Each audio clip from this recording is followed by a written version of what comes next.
Hi YouTubers. So it's been a crazy week for me and I'm really happy because my husband's at his mom's house with Stefan, so I get a little break. So I'm gonna be doing my breastfeeding video right now, and I guess we'll just get right into it. So my experiences with breastfeeding weren't that great. Stefan never really took to it. It kind of came down to he's either gonna bottle feed or breastfeed before he's discharged, and he was taking a little bit to get used to the breastfeeding, so we decided to try the bottle. He took to that amazingly, and so we just went with that.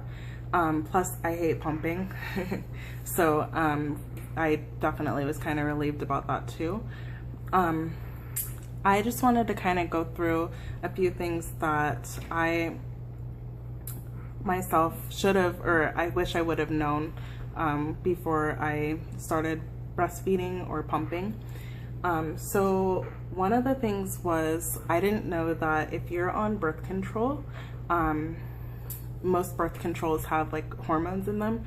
It's gonna actually almost deplete your whole milk supply, and it's really hard to get back. I mean, they have some things that you can take like fenugreek and stuff like that, but it's really hard to get it back. And I was on a hormone-based birth control, and my milk supply diminished quite a bit, and so that's also discouraging, and I didn't know that before I actually got the birth control. So if you're on birth control, just maybe switch to something without a hormone in it and you should be pretty good to go.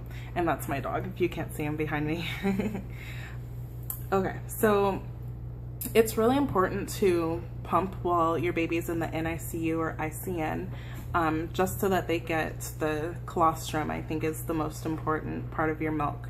And then it also keeps your milk supply up. Pumping, it's like a supply and demand, so you want to make sure that you're pumping every like 3 to 4 hours at least, and then that way when your baby comes out of the ICN or NICU, your milk supply will still be good, and you can breastfeed from there.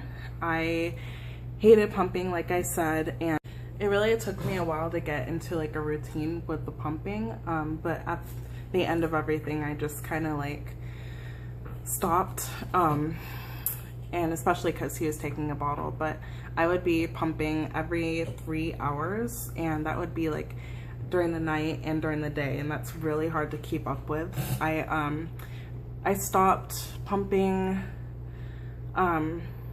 probably a week after he came home from the hospital, and he's been taking a bottle just fine. Some of the issues that we had with the formula were constipation, like I said before in my previous videos, but we've kind of solved that situation, so he's doing really good now. So another question that a lot of people have is like, how do you know that your baby's getting enough milk if you're not giving them, you know, like a bottle? So you just want to like check the weight and stuff on your baby, like just make sure that they're gaining weight at their doctor's appointments and everything, and they should be getting enough. Babies usually know, you know, how much they need and stuff like that. So, and then, you know, during the night, make sure that if your baby doesn't wake up at least every 4 hours, once they first come home from the hospital, make sure that you're waking up to feed them. They shouldn't be sleeping that long anyways, especially if they're just brand new, but yeah, that's a good way to know if they're getting enough. So a lot of benefits for breastfeeding for you are, I guess you lose weight because you're taking in calories, and pretty much what the baby's eating or what you're pumping out is calories. And so that's a plus. So you're more liable to lose weight. And then for the baby, it's just really good because of all the nutrients that are in your breast milk, and they can also get like all the immunities and stuff from you. So say if you have like a sickness going on in your house, like everyone in your house has a cold, and maybe even you do too, but the immunities in your body that your body makes are gonna go through your breasts and then to your baby. So even if your baby's not in that environment, your baby already has that in its system so that it can fight against that cold. So that's kind of cool. I thought that was cool when I learned about that. So some techniques that I like to do when I was breastfeeding were the football hold, and that's where I usually use like a boppy, so it just goes around your waist, and then you take your baby and you're pretty much holding them like on your right side or your left side, and then just with their head right here, and then you just hold them, and then you have a lot of control with that position. Another technique for breastfeeding is the straight across.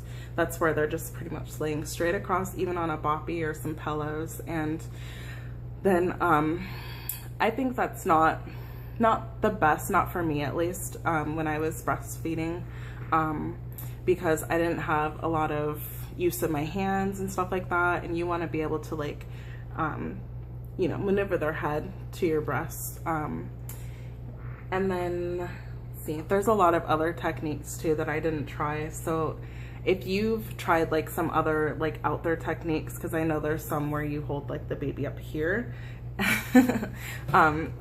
let me know in the comments, because I'd be curious to know how those work too. I know another one is like where you're laying down or the baby's laying down and you're like kind of like hovering over. But yeah, like I said, I didn't try any of those. So some other questions that people have are, why do babies spit up?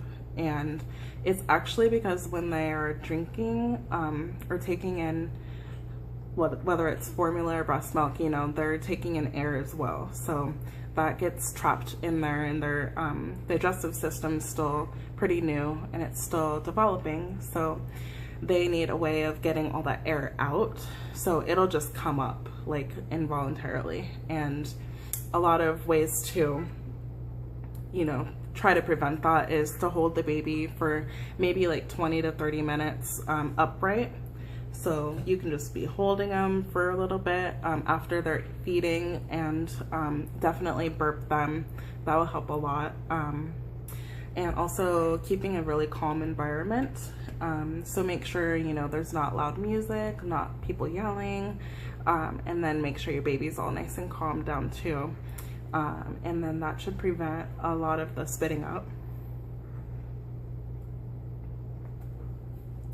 So if you are thinking about switching to formula because breastfeeding is just kind of hard for you as well, like it was for me, definitely talk to your pediatrician, and know that a lot of formulas can cause the constipation. It is something that they will get over, they'll grow out of. It's really hard to see them in pain like that, but like what I'm using right now is still the prune juice. We do a 3-ounce bottle of water, and then we add another ounce of the prune juice, and then 2 scoops of the formula. And we do that at night and during the morning, and it seems to be working perfectly now. And I think he's just also getting used to the formula that we have him on. So if you wanted to store your breast milk, I know that the system I used was Medela, and they have these really cool freezers at bags, and you just pretty much pump into the bag, and then you can store it in the freezer for, you know, just stacking on top of each other. And that's a really, really good way to store your milk. If you would like to know more about like the shelf life of breast milk compared to formula and stuff like that, I would definitely go to babycenter.com and look that up. They have a lot of great information. So another question that I hear a lot is about alcohol use and how much is okay. I think that it's just like pregnancy. Like if you're taking in alcohol, your baby's gonna be getting that through your milk, obviously. So probably not a good idea if you're gonna be pumping or breastfeeding to drink. I know that if you wait 3 hours after a certain amount of alcohol consumed that it'll be out of your system, but I would definitely be careful with that because you really don't want them ingesting that. They also do the pump and dump, which is a good way to still be pumping and keeping your supply up, but you're just pretty much wasting that milk because it has alcohol in it.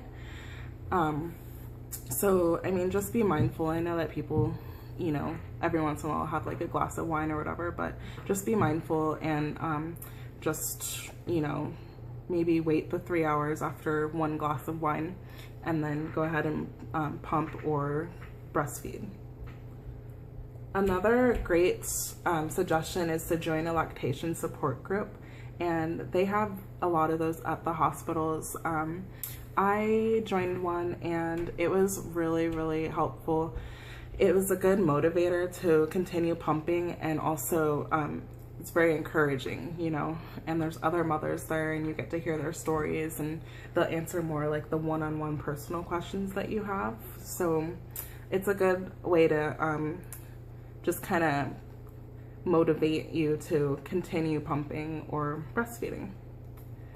So that is about all I have on breastfeeding. If you'd like more information on bottle feeding or breastfeeding, please let me know in the comments below. I really do like hearing from you guys. And I will be doing a next video on kind of like a house tour and how to maintain being a stay-at-home mom and getting organized and that type of thing. So please don't miss that one. That'll be my next video. And if you like this video, please hit the like button and always subscribe. Thank you. I have a breastfeeding daddy story to tell you. It's kind of funny. We were in the NICU and Stefan was practicing breastfeeding with me. We would do it like twice a day. And then Daddy would come in and do kangaroo care with him, which is pretty much skin to skin contact, just holding him for like an hour or so. And Stefan, he was being held by, my husband's name's Igor, and he was being held by Igor, and Stefan was trying to latch. Igor was very, very surprised at that, and we both were. It was very funny, so I just wanted to share that with you.